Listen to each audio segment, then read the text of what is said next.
લોકમત ન્યૂઝમાં આપનું સ્વાગત છે।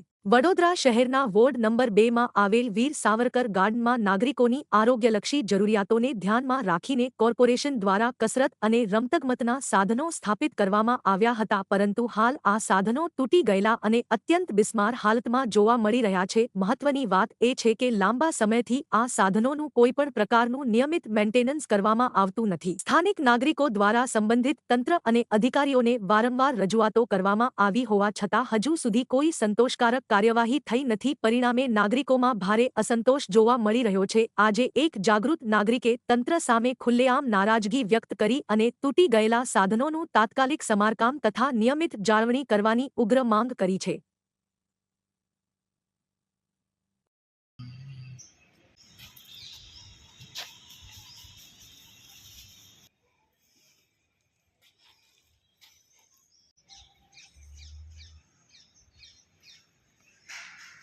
વડોદરા શહેર વોર્ડ નંબર 2 વીર સાવરકર ગાર્ડન।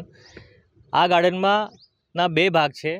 એક બાજુ વરિષ્ઠ નાગરિકો સવારે અને સાંજે મોર્નિંગ અને ઇવનિંગ વોક માટે આવતા હોય છે, અને બીજો જે ભાગ છે એમાં ચિલ્ડ્રન પ્લે એરિયા છે અને ઘણા બધા ઇક્વિપમેન્ટ છે।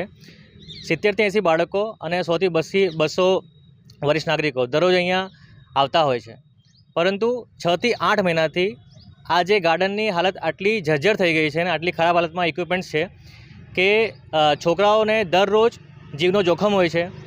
ઇક્વિપમેન્ટ્સ તૂટી ગયા છે। કોર્પોરેશનને એમની વેબસાઇટ પર, એમને ઈમેલ પર અને ટ્વિટર પર ઘણી બધી કમ્પ્લેનો કરી છે, પરંતુ કોઈ રિસ્પોન્સ આવ્યો નથી। છેલ્લે વોર્ડ નંબર 2ના કોંગ્રેસના જે અધ્યક્ષ છે ડૉક્ટર નિકુલ પટેલ, એમણે વહીવટી કચેરીમાં લિખિત કમ્પ્લેન આપી, પરંતુ એનું પણ કોઈ ઉકેલ આવ્યો નહીં। આજે એ વાતને 1 મહિનો થવાનો છે અને કોર્પોરેશન પાસે લાગે છે કે આના માટે કોઈ બજેટ નથી। વિકાસના કામો થાય છે પણ મેન્ટેનન્સના કામ થતા નથી। કાલે ઉઠીને કોઈ બાળક લસણી પરથી પડી જશે કે કોઈક બાળકને કોઈ ઈજા થશે, એના માટે કોણ જિમ્મેદાર હશે? હજુ વડોદરા હરણી બોટકાંડથી ઉભરાયું નથી। હરણી બોટકાંડમાં મરેલા બાળકોને અને એમના પરિવારોને કોઈ પણ જાતનો કમ્પન્સેશન મળ્યો નથી। તો શું તંત્ર હજુ પણ ઊંઘે જ છે? આ મુખ્ય મુદ્દો છે। લસણી હોય કે તમારું ક્લાઇમ્બિંગનું હોય કે તમારા હિંચકા હોય, બધા જ તૂટેલા છે। બાળકો અહીંયા આવીને ઇક્વિપમેન્ટ્સ તો ભરપૂર માત્રામાં છે, પણ એમાંથી 70% ઇક્વિપમેન્ટ્સ તૂટેલા છે અને 6 થી 8 મહિનાથી કોઈ પણ ઇક્વિપમેન્ટ કામ કરતું નથી। વીએમસીને રજૂઆત કરી છે, 6 થી 8 મહિના થઈ ગયા છે રજૂઆત કરેલા, એમની વેબસાઇટ પર કરેલું છે। અંદર બી જર્જરિત હાલતમાં દરવાજા છે, કેટલી ગંભીર બાબત માનો છો? આ બાબત તો એવી છે ને કે બંને પિલર જે તમે એન્ટ્રીના પિલર તમે જોશો ને, કાલે ઉઠીને કોઈના માથે પડી જાય ને તો માણસનું જીવ બચવાનું છે નહીં। દિવાલો ઝૂકેલી છે, હલેલી છે અને ઝૂલતી દિવાલો છે। શું નામ માંગણી શું છે આપણી માંગણી એ છે કે કોર્પોરેશન જરાક આના માટે સતર્ક રહે, જિમ્મેદાર રહે, અને તમે જે ડેવલપમેન્ટનું કામ કરતા હોય, જો કે આ ડેવલપમેન્ટનું કામ કહેવાય નહીં, આને પ્રોગ્રેસ જ કહેવાય।